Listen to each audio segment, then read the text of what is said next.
ఇలాంటి ఉపాధ్యాయులు ప్రతి స్కూల్‌కు ఒక్కరు ఉన్నా, ఇప్పటి విద్యార్థులు చేసుకున్న పుణ్యమో, లేక వారి తల్లిదండ్రులు చేసుకున్న పుణ్యమో తెలీదు. కానీ ఈ గురువు గారికి ధన్యవాదములు. ప్రేమ చేస్తే నువ్వు ఎక్కడ పాడైపోతావు అని చెప్పి తను చినిగిపోయిన బట్టలు వేసుకొని నీకు మంచి మంచి బట్టలు ఇప్పిస్తాడు రా నాన్న. పాపం తను పరిగికో వికారాబాద్కో పంట మొత్తం తీసుకొని వచ్చిన తర్వాత పంట అమ్మిన తర్వాత ఒక 10,000 జేబులో పెట్టుకొని ఇంటికి వెళ్తా ఉంటే మధ్యాహ్నం 3 అవుతా ఉంటుంది, ఆకలి అవుతూ ఉంటుంది నాన్నకు బాగా.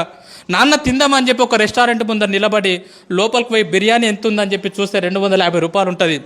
నాన్నకు ఆకలి అవుతూ ఉంటుంది, పేగులు మాడిపోతూ ఉంటాయి.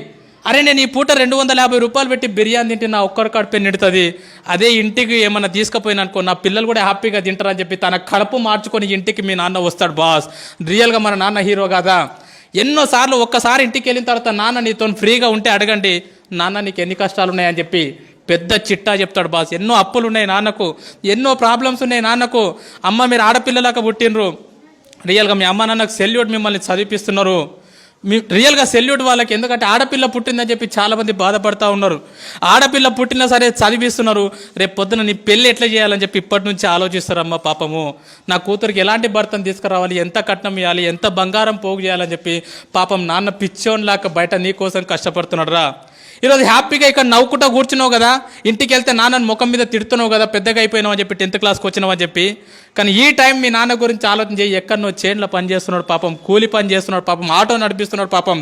365 రోజులు నీ కోసం పని చేసేటటువంటి కష్టపడేటటువంటి పిచ్చోడురా మీ నాన్న. మరి ఇంకో దేవత గురించి చెప్పున్నా, నిజంగా భగవంతుడు అనేవాడు ఉన్నాడో లేడో నాకైతే తెలియదు, కానీ 9 నెలలు మోసింది బాస్ అమ్మ మనని. కానీ ఇంటికి పోతే అమ్మకు మనం ఏమి ఇస్తున్నాం తెలుసా? నీకేం తెలియదు ఊకో, మాట్లాడక ఎక్కువ మాట్లాడక, నీకేం తెలుసు స్కూల్ గురించి, నీకేం తెలియదు అని చెప్పి అమ్మని చీటికి మాటికి తిడుతున్నాం. రియల్గా గుండె మీద చేసుకొని చెప్పండి, అమ్మతో ప్రేమగా మాట్లాడి ఎన్ని రోజులైంది. చాలామంది పిల్లల్ని చూస్తూ ఉంటా నేను, వాళ్ళ అమ్మ నాన్న చనిపోయినప్పుడు ఎవరి జీవితం నీకు జరగొద్దా నేను అనుకుంటున్నా, కానీ ఖచ్చితంగా ఏదో ఒక రోజు మన అమ్మ మన నాన్న మనల్ని వదిలేసి వెళ్ళిపోతారా. ఎందుకంటే పెద్దగా అవుతూ ఉంటారు, వయసు ఎక్కువ అవుతూ ఉంటుంది కాబట్టి ఏదో ఒక రోజు మన అమ్మ మన నాన్న మనల్ని వదిలేసి వెళ్ళిపోతారు. అమ్మ నాన్న లేని వాళ్ళని అడగండి, వాళ్ళ విలువ ఏందో చెప్తారు. నాన్న లేని వాళ్ళు ఎవరున్నారా ఇక్కడ, వాళ్ళని అడగండి నాన్న లేని జీవితం ఎంత ఘోరంగా ఉంటుందో. నాన్న లేని వాళ్ళని అడగండి, ఎవరైనా పిల్లల్ని వాళ్ళ నాన్న దొరకపోతే వాళ్ళకి అనిపిస్తుంది, అరే మా నాన్న ఉంటే ఇట్లా తీసుకుపోతుండేనేమో, మా నాన్న ఉంటే స్కూల్కి వస్తుండేనేమో నా గురించి అని చెప్పి చాలా బాధ అనిపిస్తుంది.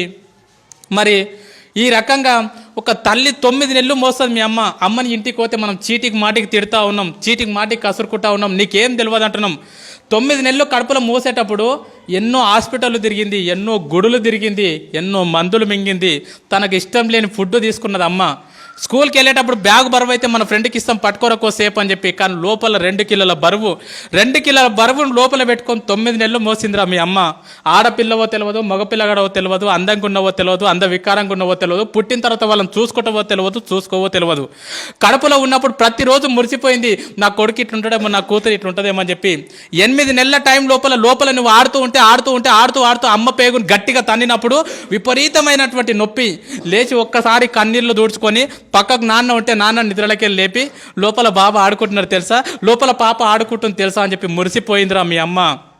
9 నెలలు నిన్ను మోసిన తర్వాత ఈ ప్రపంచం లోపలికి నిన్ను తీసుకొచ్చేటప్పుడు మీ అమ్మ నిన్ను ఈ ప్రపంచం లోపలికి ఎట్లా తీసుకొస్తుంది తెలుసా? 2 రకాలుగా తీసుకొస్తుంది బాస్. ఒకటి caesarean delivery, 2 normal delivery. Caesarean delivery అంటే ఏందో తెలుసా బాస్? రియల్గా నా జీవితంలో నేను డిగ్రీలో ఉన్నప్పుడు నాకు అపెండిక్స్ ఆపరేషన్ అయింది. 3 కుట్లు పడితే 3 నెలలు ఇబ్బంది పడ్డా నేను. 3 కుట్లకు 3 నెలలు ఇబ్బంది పడ్డా. సిజేరియన్ డెలివరీ అంటే తల్లి తన కడుపును మొత్తం కోయించుకొని నిన్ను ఈ ప్రపంచం లోపలికి తీసుకొస్తుందిరా. డాక్టర్ అంటాడు, అమ్మ నీ కడుపు మొత్తం కోసి బిడ్డను బయటికి తీయాలంటే ఇప్పటి వరకు ఏ తల్లి కూడా నాకేం కావద్దు అని చెప్పి ఏ తల్లి చెప్పలే. డాక్టర్ ఏమైనా పర్లేదు, కడుపులో ఉన్న బిడ్డకి ఏం కావద్దు డాక్టర్ అని చెప్పినటువంటి గొప్ప దేవతరా మీ అమ్మ. ఆ రకంగా